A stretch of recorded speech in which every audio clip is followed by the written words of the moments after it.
بزرگان محترم، برادران اسلام،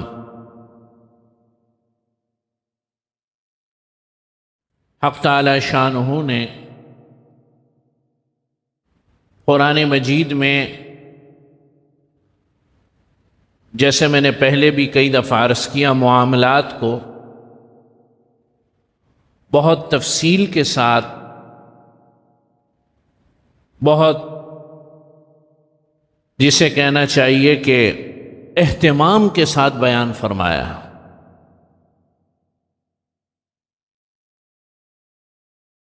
اور معاملات کو حقیقی بات یہ ہے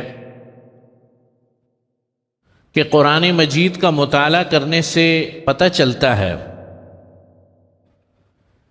کہ اللہ رب العزت نے معاملات کو عبادات سے زیادہ تفصیل سے بیان فرمایا ہے۔ ابھی ہم آج کل فجر کی نماز کے بعد جو درس ہوتا ہے قرآن کا، گزشتہ 2 ہفتوں سے طلاق کے مسائل جو سورۃ البقرہ میں ہیں چل رہے ہیں، اور 4 رکوع تقریباً ایک ساتھ اللہ رب العزت نے طلاق، خلا، بچوں کی پرورش اور رضاعت کے مسائل ایک ساتھ بیان فرمائے۔ یہ اس بات کو آشکار کرتی ہے اللہ سبحانہ و تعالی کا یہ جو اسلوب ہے قرآن مجید میں، کہ معاملات کی تفصیل کا خود اللہ رب العزت نے بیان کرنے کا اہتمام فرمایا، تاکہ کسی قسم کا کوئی شک و شبہ نہ رہے اور امت کے اندر معاملات کی اہمیت اجاگر ہو اور معاملات کی اہمیت کو امت سمجھے۔ اس کا یہ قطعاً مقصد نہیں ہے کہ عبادتوں کی اہمیت کم ہے، نماز کی اہمیت کم ہے، یہ مقصد نہیں ہے، بلکہ معاملات کو آسان لینا اور بہت زیادہ اس کے اندر ڈنڈی مارنا یہ پچھلی قوموں میں بھی تھا۔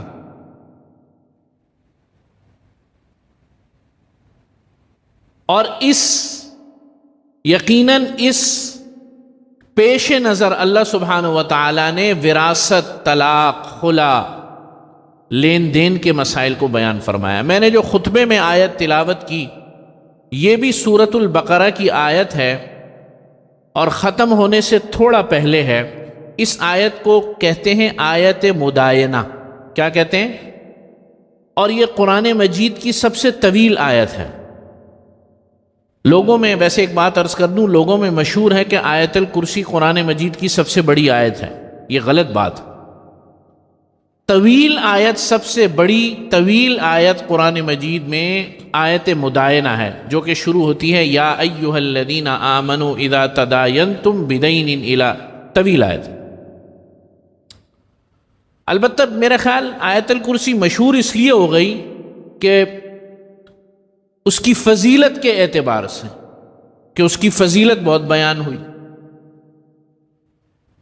بہرحال یہ جو آیت مدائنہ ہے، یہ پوری کی پوری آیت قرض کے احکام پر ہے، دین کے احکام پر ہے۔ اور آج کی اس مختصر سی نشست میں میں کچھ قرض کے مسائل اور احکامات بیان کرنے کی کوشش کروں گا، اور ویسے بھی قرض کا دورہ چل رہا ہے ہر جگہ، سمجھ رہے نا بات؟ تو اب وہ اس قرض کی تو کیا بات کریں، اللہ ہی جان چھڑوائیں گے انشاءاللہ تعالی۔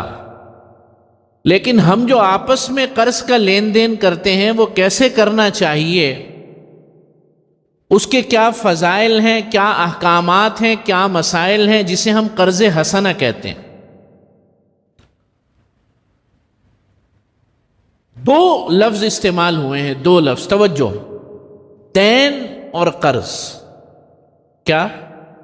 دین اور قرض۔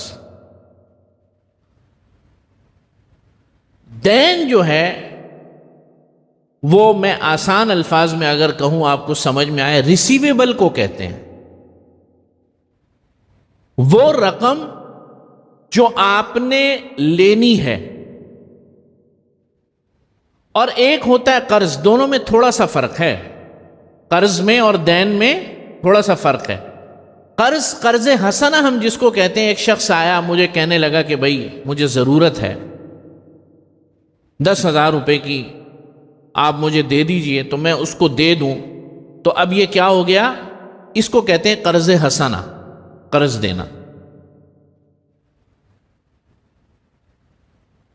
اور اب جس نے لیا ہے، قرض دار نے جس نے لیا، اس کے ذمے واجب ہے کہ وہ کیا کرے؟ ادا کرے. البتہ دین بھی یہی چیز ہے، جو شخص دین لیتا ہے اس کے ذمے واجب ہوتا ہے، لیکن دین کے واجب ہونے کی وجہ الگ ہوتی ہے. دین کہتے ہیں کسی معاملے کے نتیجے کے اندر، کسی لین دین کے معاملے کے نتیجے کے اندر کسی پر کوئی چیز ذمے میں واجب ہو جائے. آپ نے میرے سے جو ہے نا گاڑی خریدی اور مجھ سے کہا کہ جی یہ میں خرید رہا ہوں، اس کی رقم میں 2 مہینے بعد ادا کروں گا، تو یہ دین ہے، یہ قرض نہیں ہے. فرق سمجھ میں آ گیا؟ قرض آدمی فی سبیل اللہ دیتا ہے، کسی کی ضرورت کو پورا کرنے کے لیے دیتا ہے، کسی کو سہولت دینے کے لیے دیتا ہے. دین 2 شخصوں کے آپس میں معاملہ اگر ہو، لین دین کا، وراثت کا کوئی لین دین ہو، کوئی بھی لین دین ہو جو کسی کے ذمے میں واجب ہو جائے، اس کو دین کہتے ہیں بس. ورنہ احکامات اور مسائل میں تقریباً ایک ہی چیز ہے. تو میں عرض کر رہا تھا قرض.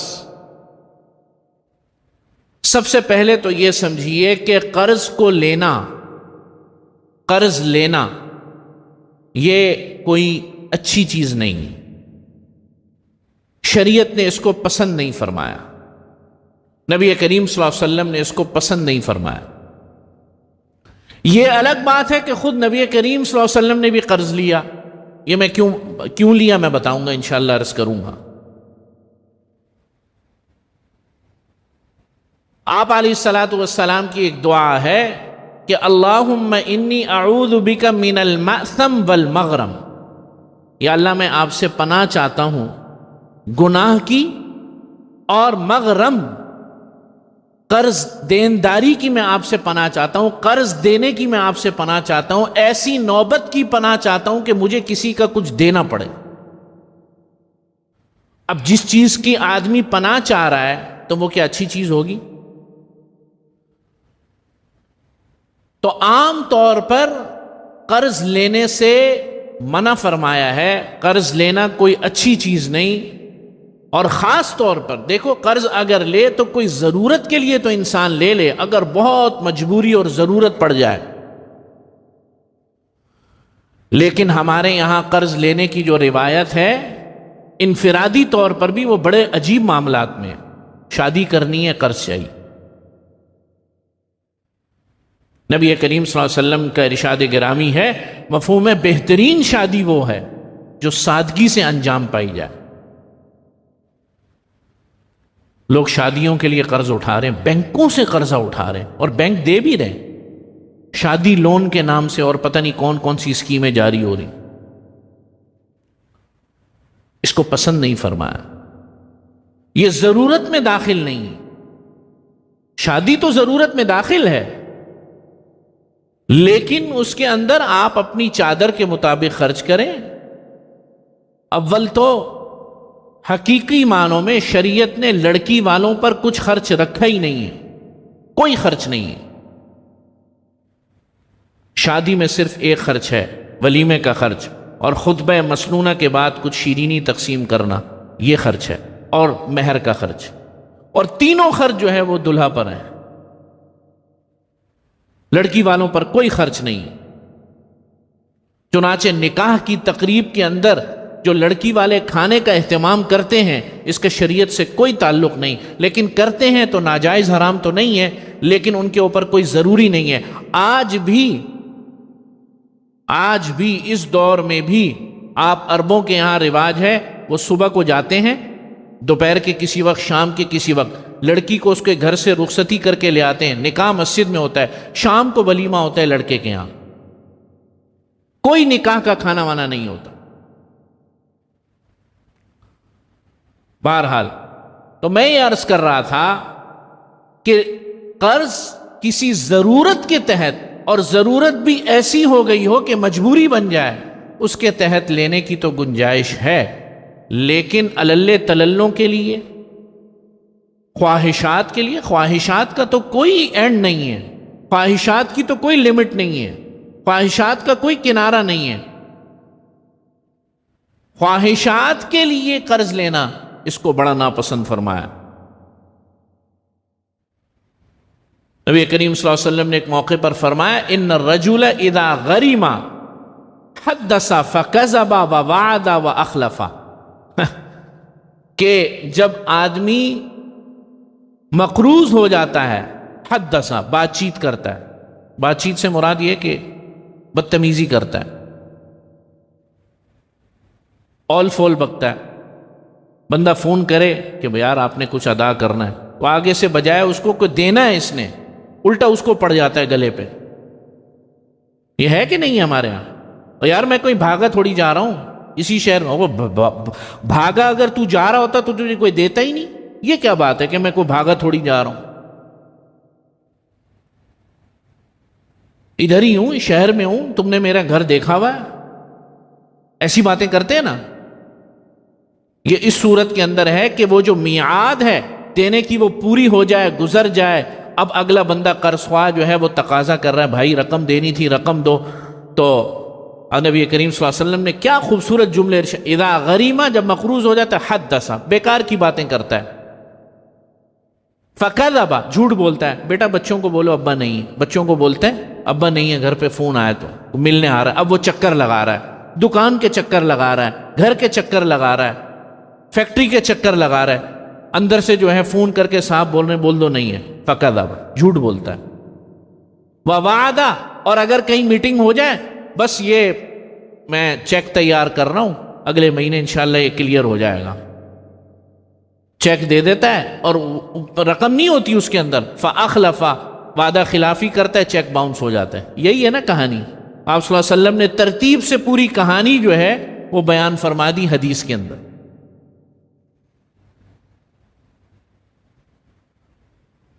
تو قرض کی جو لعنت ہے، لینے والا، یہ کوئی پسندیدہ چیز نہیں ہے، لیکن چونکہ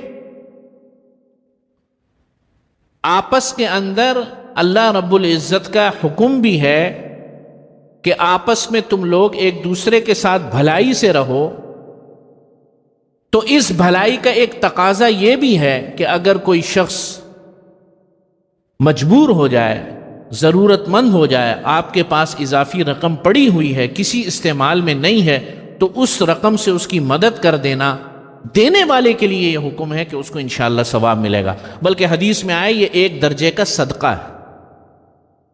دیکھو دینے والے کو کیا کہا جا رہا ہے اور جس نے لیا ہے اس کو کیا کہا جا رہا ہے کہ بھائی تم تو کوشش کرو نہ ہی لو، اور اگر لو تو پھر وقت پر ادا کرو۔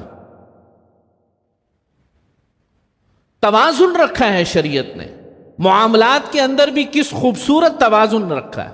اسی لیے قرآن مجید کی جو آیت میں نے تلاوت کی، یا ایھا الذین آمنوا اذا تداینتم بدین، اے ایمان والو جب تم آپس میں لین دین کا معاملہ کرو، دین کا معاملہ کرو، رقم کا معاملہ کرو، کوئی خرید و فروخت کرو، پیمنٹ جو ہے وہ ڈیفرڈ پیمنٹ ہو، بعد میں ادا کر، فاکتبوا، تو اس کو کیا کر لو، معاملے کو لکھ لو، اس کو کیا کرو، لکھ لو۔ آگے فرمایا واستشہدوا شہیدین من رجالکم، اور اپنے لوگوں میں سے 2 لوگوں پر اس لکھت کا کیا کر لو، گواہ بنا لو۔ آگے تفصیل دیکھیں کیسے اللہ بیان ہو، فَإِن لَّمْ يَكُونَا رَجُلَيْنِ فَرَجُلٌ وَامْرَأَتَانِ، اگر 2 آدمی نہ ہو تو 2 عورتیں اور 1 مرد بھی کافی ہے۔ اپنے گھر کی 2 خواتین کو بٹھا لو کہ بھائی یہ لین دین کر رہا ہوں، اور 1 مرد کو بٹھا لو، کہ میں یہ لین دین کر رہا ہوں، اس پر یہ لکھت پڑھت ہوئی ہے، تم دونوں اس پر گواہ بن جاؤ۔ آج معاملات کے اندر ہم نے قرآنی طریقے کو چھوڑا تو ذلیل و خوار ہو رہے ہیں۔ ہم نے سمجھا اور کسی چیز میں شرم نہیں ہے، گناہ میں شرم نہیں ہے، ناچ گانے میں شرم نہیں ہے، اللہ کی کھلے عام نافرمانیوں میں شرم نہیں ہے، اس میں شرم ہے۔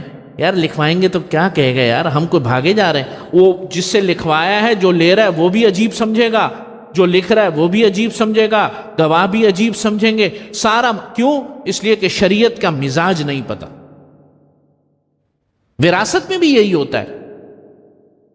کوئی ایک بچہ وارث تقاضا کر دے بھائی تقسیم کرو، تو اس کو سارے تانا دینے شروع کر دیں، باپ کی مٹی سوکھی نہیں قبر کی، تجھے وراثت کی پڑ گئی۔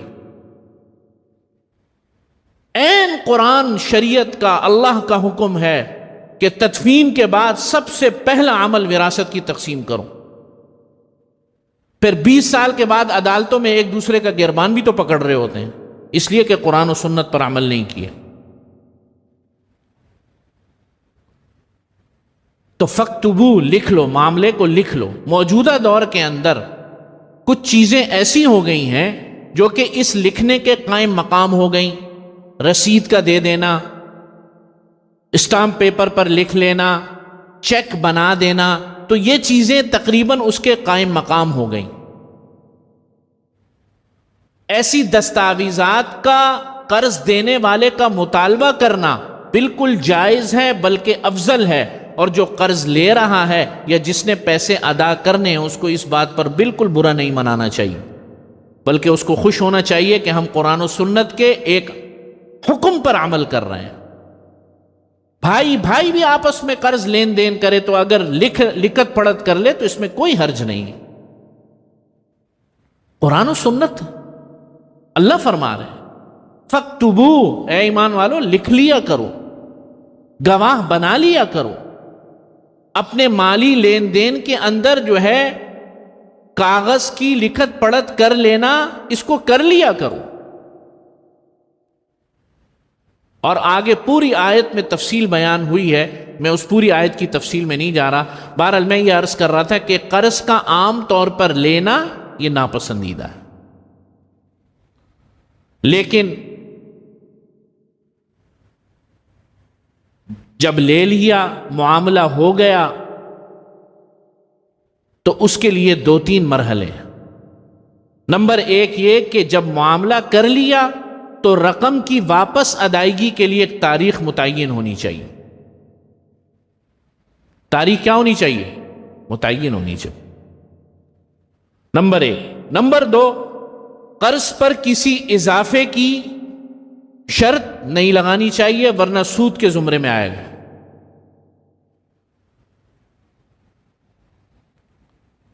یہ جو کریڈٹ کارڈ ناجائز کہتے ہیں علماء کرام، اکثر لوگ ایک سوال پوچھتے ہیں کہ کریڈٹ کارڈ کی رقم کو اگر بیلنس رکھیں ہم ڈیو ڈیٹ تک، آپ سمجھ رہے ہیں میری بات؟ یعنی ایک تاریخ ہوتی ہے کریڈٹ کی نا، کہ 1 لاکھ کی آپ کی کریڈٹ ہے، کریڈٹ لمٹ ہے کارڈ کے ذریعے سے کہ آپ وہ لے سکتے ہیں، اور ان 1 لاکھ کو آپ 10 تاریخ سے پہلے ادا کر دیں گے تو کوئی اضافی رقم دینی نہیں پڑے گی۔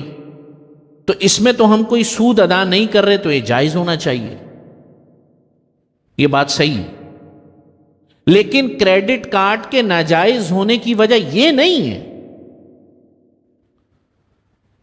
کریڈٹ کارڈ کے ناجائز ہونے کی وجہ یا اس کو منع کرنے کی وجہ یہ ہے کہ جب بینک اور کریڈٹ کارڈ لینے والا ایگریمنٹ کرتا ہے تو اس کے اندر سودی ایگریمنٹ ہوتا ہے، اس کے اندر وہ اس چیز پر دستخط کرتا ہے کہ اگر یہ ڈیو ڈیٹ، یہ لمٹ جس میں میں نے ادا کرنی ہے ڈیو ڈیٹ کے اندر، میں ڈیفالٹ کر گیا تو اتنے % سے جو ہے اوپر ادا کروں گا۔ اس وجہ سے نبی کریم صلی اللہ علیہ وسلم نے فرمایا کہ لعن اللہ آکل الربا وموکلہ وکاتبہ، کہ اللہ لعنت فرماتے ہیں سود کھانے والے پر، سود دینے والے پر، سود لکھنے والے پر۔ سودی ایگریمنٹ بھی ناجائز ہے۔ چنانچہ کریڈٹ کارڈ کے ناجائز ہونے کی وجہ وہ ایگریمنٹ ہے جو بینک اور کریڈٹ کارڈ لینے والے کے درمیان ہو رہا ہے، اگرچہ وہ اس کو ڈیو ڈیٹ کے اندر ادا کر کے اضافی رقم ادا نہ کرے۔ یہ البتہ یہ بات درست ہے کہ یہ اس سے کم گناہ ہے کہ جو ہم سود ادا کریں، نعوذ باللہ من ذالک، لیکن بہرحال کریڈٹ کارڈ کے اندر جو معاہدہ ہے وہ سودی معاہدہ ہے۔ تو میں یہ عرض کر رہا تھا، قرض ایک تو تاریخ متعین ہو، اور نمبر 2 اضافے پر کوئی شرط نہ، اور پھر یہ کہ نبی کریم صلی اللہ علیہ وسلم کے ارشاد گرامی ہے، من یسر علی معسر یسر اللہ علیہ فی الدنیا والآخرہ، جو شخص تنگ دست کو جو ہے آسانی فراہم کرے، اللہ تعالیٰ دنیا و آخرت میں اس کے لیے آسانی پیدا فرماتا۔ مطلب یہ کہ اگر کوئی قرض دار ہے ادا نہیں کر پا رہا اور اس کی ادا کرنے کی نیت بھی ہے اور تنگ دست ہو گیا، اگر کوئی شخص اس کے لیے آسانی پیدا کرے گا، اللہ تعالیٰ اس کے لیے دنیا و آخرت میں آسانی پیدا فرے گا۔ وَإِن كَانَ ذُو عُسْرَةٍ فَنَظِرَةٌ إِلَىٰ مَيْسَرَةٍ، قرآن مجید میں اللہ فرما رہے وَإِن كَانَ ذُو عُسْرَةٍ فَنَظِرَةٌ إِلَىٰ مَيْسَرَةٍ، اگر تنگ دست ہو، قرض لینے والا تنگ دست ہو، فَنَظِرَةٌ إِلَىٰ مَيْسَرَةٍ، تو اس کی بحالی تک، اس کی خوشحالی تک جو ہے اس کو مہلت دے دو۔ وَأَن تَصَدَّقُوا خَيْرٌ لَكُمْ، اور اگر تم معاف کر دو تو یہ تو تمہارے لیے بہت زیادہ بہتر بات ہے۔ یہ قرض دینے والے کو حکم ہو رہا ہے، قرض لینے والے کو کیا کہہ رہے ہیں؟ بھائی تم پورا اہتمام کرو تاریخ پر ادا کرنے، اور نبی کریم صلی اللہ علیہ وسلم نے ایک موقع پر ارشاد فرمایا کہ من اخذ اموال الناس یرید اداءها ادى اللہ عنہ، اگر کسی شخص کے لوگوں سے مال لیا بطور قرض، یرید اداءها، اس کی ادا کرنے کی نیت بھی ہے، یہ دیکھو بڑی اہم بات ہے، ادى اللہ عنہ، اللہ تعالیٰ ضرور اس کے لیے اسباب پیدا فرما دے گا اس کا قرض ادا کرنے۔ ممکن ہی نہیں، ممکن ہی نہیں کہ کسی شخص کی قرض ادا کرنے کی نیت صحیح ہو اور وہ کوشش کرے، پوری کوشش کرے اور محنت کرے، اللہ رب العزت اس کی ضرور مدد فرماتے ہیں۔ نبی فرما رہے ہیں، حضرت علی رضی اللہ تعالیٰ عنہ کے بعد ایک شخص آیا، مکاتب جانتے ہیں آپ؟ پہلے زمانوں میں جب غلام ہوتے تھے تو غلام کا مالک غلام کو یہ کہتا تھا کہ تم مجھے 1000 دینار دے دو یا درہم دے دو، میں تمہیں آزاد کر دوں، تو اس کو کہتے تھے مکاتب۔ تو ایک مکاتب تھا، اس کے مالک نے اس کو کہا ہوا تھا بھائی یہ تم ادا کر دو اتنی رقم، میں تجھے آزاد کر دوں گا۔ تو وہ حضرت علی کے پاس آیا، کہنے لگا میں عاجز آ گیا ہوں، بدلے کتابت وہ جو رقم ہے میں ادا نہیں کر پا رہا۔ حضرت علی رضی اللہ تعالیٰ عنہ نے اس کو فرمایا میں تجھے ایسی بات نہ بتا دوں کہ جس سے تیرا سارا مال کتابت اور قرض ادا ہو جائے؟ اس نے فرمایا بتا دیں۔ فرمایا ہم نے نبی کریم صلی اللہ علیہ وسلم سے سنا، اللہم اکفنی بحلالک عن حرامک واغننی بفضلک عمن سواک، مشہور دعا ہے، یا اللہ ہمارے لیے آپ حلال کو کافی کر دیجئے اور حرام سے ہمیں مستغنی فرما دیجئے۔ تم اس دعا کو کثرت سے پڑھا کرو، تو آدمی نیت کرے اور یہ دعا پڑھے اور پوری کوشش اور محنت کرے، اللہ رب العزت اس کے قرض کا ذمہ خود ادا لیں۔ اور آگے ارشاد فرمایا کہ قرض کے لیے رحم اللہ رجلا سمحا اذا باع واشترى واذا اقتضى، کہ اللہ تعالیٰ ایسے شخص پر رحم فرماتے ہیں، رحم اللہ رجلا سمحا اذا باع واذا اشترى واذا اقتضى، جو نرمی کرے خرید و فروخت میں اور قرض کے تقاضے کے اندر۔ چنانچہ جو شخص قرض کا تقاضا کر رہا ہے، لینے کے لیے جا رہا ہے، اس کو بھی نرمی اختیار کرنی چاہیے، اور جو دینے والا ہے اس کو ٹال مٹول سے کام نہیں لینا چاہیے۔ دوسری طرف ارشاد فرمایا مثل الغنی ظلم، کہ مالدار آدمی کا جو رقم ادا کر سکتا ہو، پیسے اس کے پاس پڑے ہوئے ہوں اور وہ ٹال مٹول سے کام لے، یہ ظلم ہے۔ مثل الغنی ظلم، ہمارے یہاں مارکیٹوں کے اندر یہ رواج عام ہے، پیسے پڑے ہوتے ہیں دیتے نہیں۔ بھائی کیوں نہیں دیتے؟ ترسا ترسا کے دیتے ہیں، تھوڑے تھوڑے کر کے دیتے ہیں، اور اس کا نام رکھا ہوا ہے، ایک تو ہر خباثت کا نام رکھا ہوا ہے۔ یہ کیش فلو میں کمی ہو جائے گی، یہ اکاؤنٹنٹ جو ہے یہ جانتے ہوں گے، جو ہمارے دوست اس وقت بیٹھے ہوئے، یہ کیش فلو میں کمی ہو جائے گی۔ کیش فلو کو مینٹین رکھنے کے لیے لا حول ولا قوت الا باللہ، نبی کریم صلی اللہ علیہ وسلم فرما رہے یہ ظلم ہے۔ ایک شخص تقاضا کر رہا ہے، وہ آ رہا ہے بار بار، ذلیل ہو رہا ہے، اپنا وقت نکال رہا ہے، اپنے آپ کو، ایک تو بیچارے نے پیسے بھی دیے، مدد بھی کی، اوپر سے خود ذلیل بھی ہو رہا ہے، اور وہ کہہ رہا ہے کہ میرا کیش فلو مینٹین نہیں ہو رہا۔ لا حول ولا قوت الا، یہ ہر چیز کے جو ہم نے نام نکالے ہوئے نا، اس سے جو ہے ساری کی ساری تباہی۔ یہ نہیں کرنا چاہیے، بہت بڑا ظلم ہے۔ اور ایسے معاشرے پر جہاں ویسے ہی مسائل ہیں، اس طریقے سے لوگوں کو ترسانا، اور آپ کے پاس پوری کی پوری رقم موجود ہو، اس کے باوجود انتظام نہ کرنا، یہ بہت بڑا گناہ ہے۔ اور نبی کریم صلی اللہ علیہ وسلم نے ایک شخص کا جنازہ نہیں پڑھایا اس وجہ سے، اور وہ شخص شہید تھا۔ آپ صلی اللہ علیہ وسلم کے سامنے ایک جنازہ لایا گیا، شہید کا جنازہ لایا گیا۔ نبی کریم صلی اللہ علیہ وسلم نے فرمایا اس کے اوپر کوئی قرض تو نہیں ہے؟ فرمایا قرض ہے۔ فرمایا تم لوگ جنازہ پڑھ لو اس کا۔ ایک صحابی کھڑے ہوئے، یا رسول اللہ اس کے اوپر جو قرض ہے میں ادا کرنے کے لیے تیار ہوں۔ نبی کریم صلی اللہ علیہ وسلم اٹھے اور جو ہے پھر جنازہ پڑھایا۔ اور میں شروع میں عرض کر رہا تھا، میں بھول گیا کہ خود نبی کریم صلی اللہ علیہ وسلم نے بھی قرض لیا۔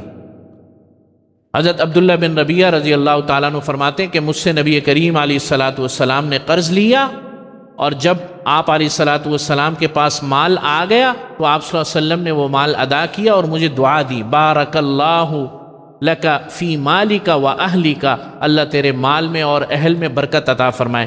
بعض کام نبی کریم صلی اللہ علیہ وسلم نے امت کو جواز کے لیے کر کے دکھائے، امت کو تعلیم دینے کے لیے فرمایا۔ نبی کریم صلی اللہ علیہ وسلم ہمارے لیے ہر چیز میں اسوہ ہیں۔ تعلیم دینے کے لیے آپ علیہ الصلاۃ والسلام نے، وہ یہودی کا واقعہ مشہور ہے نا کہ آپ علیہ الصلاۃ والسلام وقت پر پہنچ گئے، اس کی کوئی چیز ادا کرنی تھی، اور 1 دن 2 دن انتظار فرمایا۔ یہ تمام کے تمام اعمال بیان جواز کے لیے، آپ علیہ الصلاۃ والسلام نے اس کے جواز کو بیان فرمانے کے لیے کچھ اعمال فرمائے۔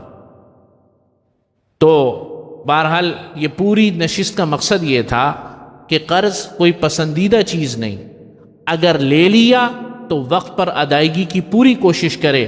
مال موجود ہے، ادا نہیں کر رہا، ظلم کر رہا ہے، گناہ کبیرہ کر رہا ہے، مر گیا ادا نہیں ہوا اور اس کے ورثاء نے نہیں دیا، قیامت کے دن وہ پکڑے گا، معاف کرنا چاہے معاف کر دے، ورنہ اللہ رب العزت سے بدلہ لے گا۔ اور دینے والا نرمی کرے، بدتمیزی نہ کرے، شائستگی کے ساتھ تقاضا کرے، اور لکھت پڑھت کا پورا خیال رکھے۔ وآخر دعوانا ان الحمد للہ رب العالمین۔